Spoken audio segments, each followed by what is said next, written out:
बिस्मिल्लाहिर्रहमानिर्रहीम। अस्सलाम वालेकुम डियर स्टूडेंट, इस उम्मीद के साथ कि आप खैरियत से होंगे। अच्छा डियर स्टूडेंट्स, आज का हमारा ये लेक्चर नंबर 37 है और हमारा टॉपिक है डॉपलर इफेक्ट। स्टूडेंट, ये एग्ज़ाम के पॉइंट ऑफ व्यू से बहुत ज़्यादा इम्पोर्टेंट टॉपिक है। नंबर एक, ये बहुत इम्पोर्टेंट लॉन्ग क्वेश्चन है और नंबर सेकंड, इस टॉपिक में से कुछ इम्पोर्टेंट शॉर्ट क्वेश्चन भी बनते हैं। और नंबर थर्ड, इसी टॉपिक में से एग्जाम में आप लोगों को एमसीक्यूज भी पूछा जा सकता है। यानी डियर स्टूडेंट्स, आपको ये टॉपिक बहुत ज़्यादा तवज्जो के साथ तैयार करना है और बहुत मेहनत के साथ समझना है। अच्छा स्टूडेंट्स, देखिए सबसे पहले तो डॉपलर्स इफेक्ट की डेफिनेशन को अंडरस्टैंड करें। क्या है इसकी definition? It is the apparent change in the frequency of waves due to relative motion between the source and observers. Dear student, इस डेफिनेशन को अंडरस्टैंड करने के लिए आप एक एग्जाम्पल को अंडरस्टैंड करें। Let us consider a car और a railway train moving towards you and moving from away from you. क्या मतलब है इस बात का कि आप एक प्लेटफॉर्म पे खड़े हैं।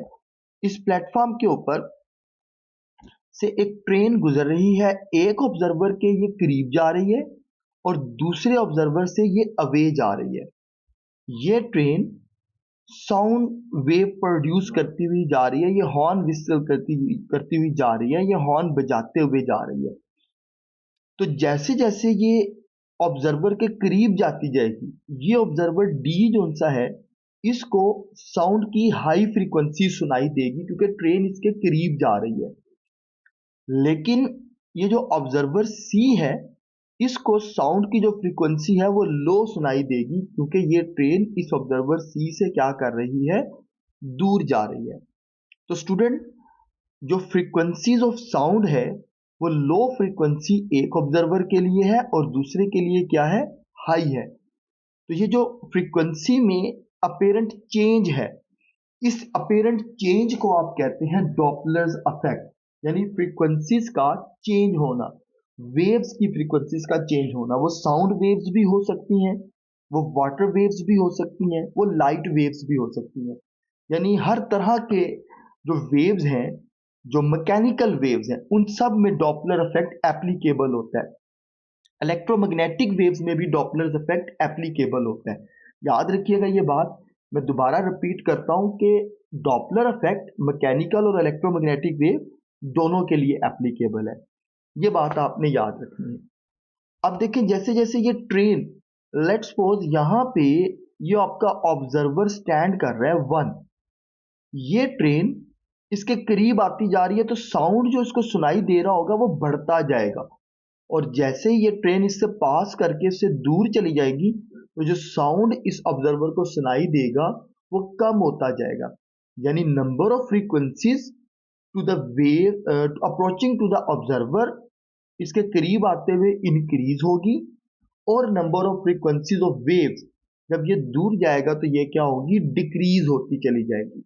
तो फ्रीक्वेंसीज के अंदर ये अपेरेंट चेंज डॉपलर इफेक्ट कहलाता है। स्टूडेंट देखिए, इसी पैराग्राफ में ये सारी कहानी जो सी है वो लिखी हुई है कि this effect can be observe with the sound waves also when an observer is standing on the railway platform, the pitch of whistle of an engine coming towards the platform appears to become higher, or the pitch of whistle of an engine going away from the platform becomes lower to the observer। एक ऐसा observer जिसके करीब जा रही है ये train, उसको जो साउंड सुनाई देगा विसल का वो ज्यादा ऊंचा सुनाई देगा, और एक ऐसा ऑब्जर्वर जिससे ये ट्रेन दूर जा रही है उसको जो साउंड सुनाई देगा वो कम सुनाई देगा। तो स्टूडेंट, डॉपलर इफेक्ट जो सा है वो अपेरेंट चेंज इन फ्रीक्वेंसीज को कहा जाता है। नेक्स्ट देखिएगा स्टूडेंट्स, डॉपलर इफेक्ट्स का बैकग्राउंड क्या है। डॉपलर इफेक्ट जो सा है वो एक जॉन डॉपलर नामी साइंटिस्ट एक्चुअली स्टार्स के ऊपर काम कर रहा था। उसने देखा कि स्टार से जो आने वाली लाइट है वो डिफरेंट कलर की है। कुछ जगहों पर उसको लाइट रेड कलर की महसूस होती नजर आई और कुछ जगहों पर जब उसने अपनी ऑब्जर्वेशन की तो उसे ब्लू कलर का लाइट नजर आया। तो उसने कहा कि एक्चुअली के अंदर लाइट का ये जो कलर चेंज होता है ये उस लाइट की फ्रीक्वेंसी के चेंज होने पे डिपेंड करता है। ये डिपेंड करता है कि स्टार अर्थ से अवे जा रहा है या टूवर्ड्स मूव कर रहा है।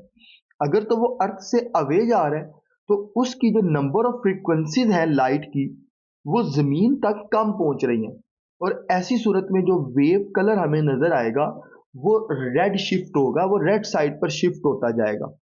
और अगर स्टार जमीन की तरफ आ रहा है, टूवर्ड्स अर्थ आ रहा है, तो उसने कहा कि फिर ये जो कलर है ये ब्लू साइड के ऊपर शिफ्ट होना शुरू हो जाएगा, क्योंकि फ्रीक्वेंसीज ऑफ लाइट वेव जो हैं वो ज्यादा तादाद में जमीन तक पहुंच रही होगी।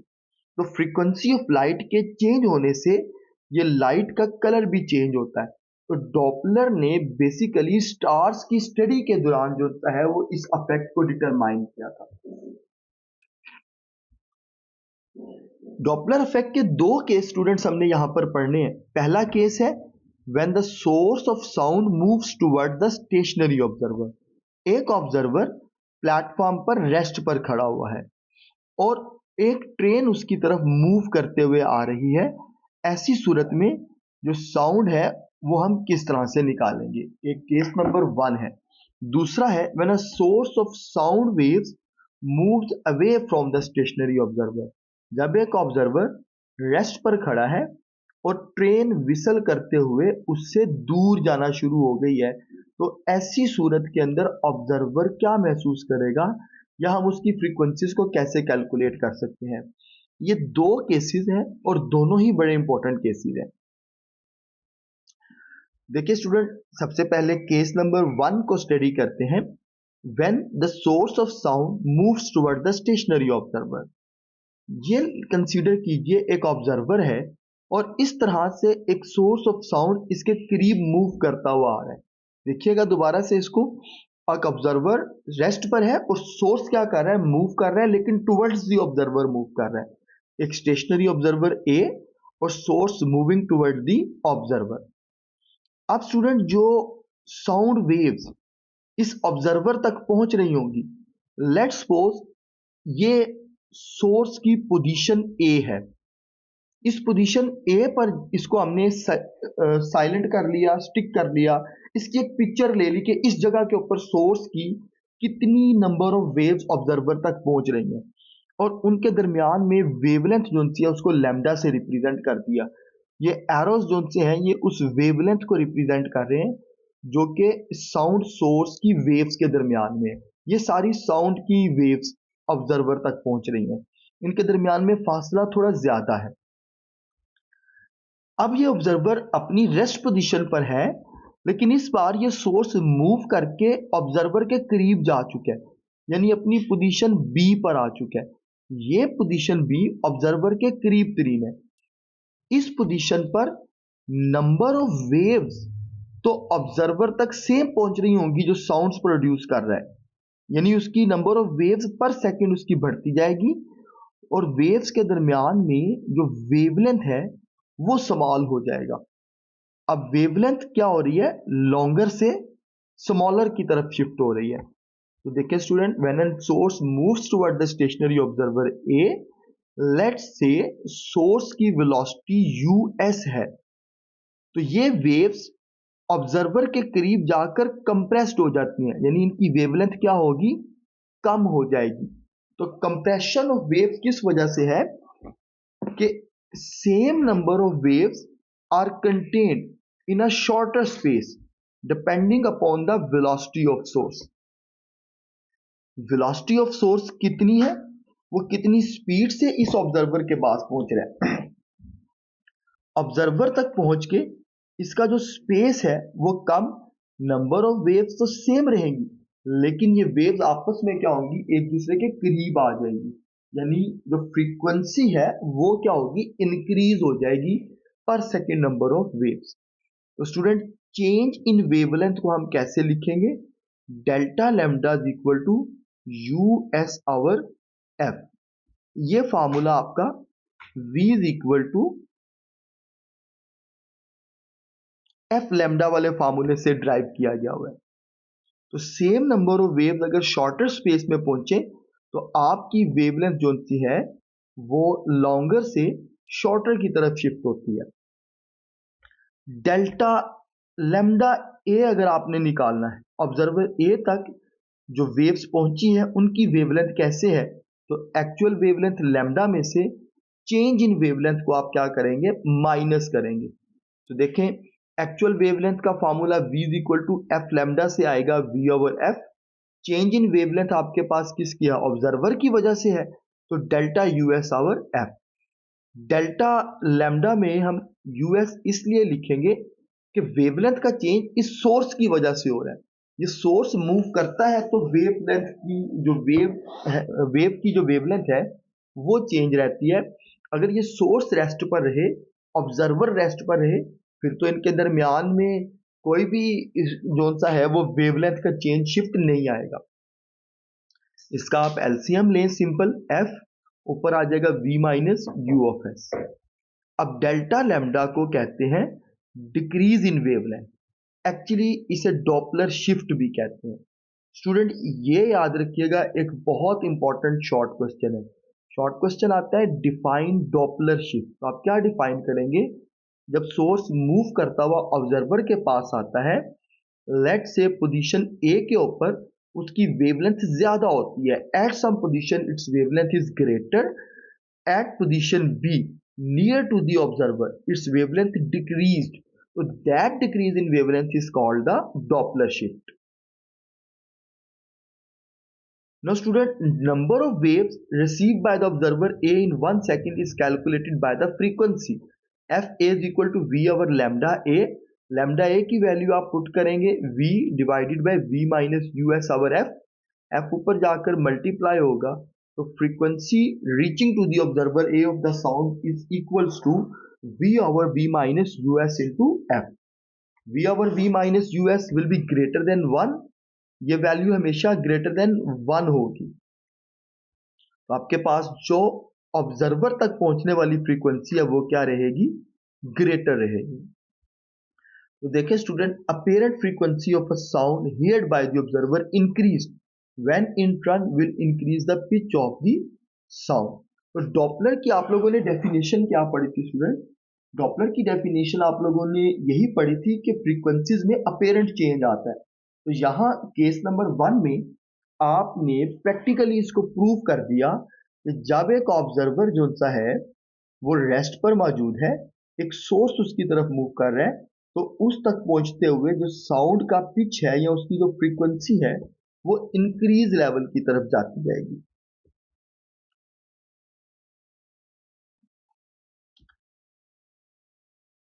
स्टूडेंट ये इसका फाइनल रिजल्ट है कि frequency of a sound waves increase when source moves towards the stationary observers. यहां तक स्टूडेंट इस तरीके से आप इस लॉन्ग क्वेश्चन को अटेम्प्ट करेंगे। अब इसका केस नंबर 2 है कि ऑब्जर्वर आपका स्टेशनरी है लेकिन सोर्स ऑब्जर्वर से अवे मूव करता हुआ निकल जाएगा, कुछ इस तरह से जैसे आपको एनिमेशन में नजर आ रहा है। अब इस सूरत में देखें, सबसे पहले ऑब्जर्वर बी को स्टेशनरी ले लें, ऑब्जर्वर मूव क्या रहा है, टुवर्ड्स दी अवे का मूव कर रहा है, moving away from the observer. ये एक करेक्शन कीजिएगा, यहां पर ये अवे मूव कर रहा है। इसकी इस वक्त अब वेवलेंथ क्या होगी, बढ़ती चली जाएगी, क्योंकि जो सोर्स है वो ऑब्जर्वर से दूर जाना शुरू हो गया। पहले ऑब्जर्वर के साथ ये सोर्स इसके करीब तरीन था। पोजीशन से आप इसको समझ लें, ये मूव करता हुआ इस तरह से आया, इस पॉइंट पर इसका पोजीशन ए था। साउंड विसल कर रहा है ये ऑब्जर्व सोर्स, तो साउंड को विसल करते वक्त यहां से इसका जो फासला है वो d1 बहुत कम है, तो जो वेव्स की वेवलेंथ होगी लैम्डा वो स्मॉल होगी इस पॉइंट के ऊपर। जैसे ही ये सोर्स अपने बी पॉइंट पर पहुंचा, इसका डिस्टेंस जो सा है वो d2 बहुत ज्यादा बढ़ गया। तो जो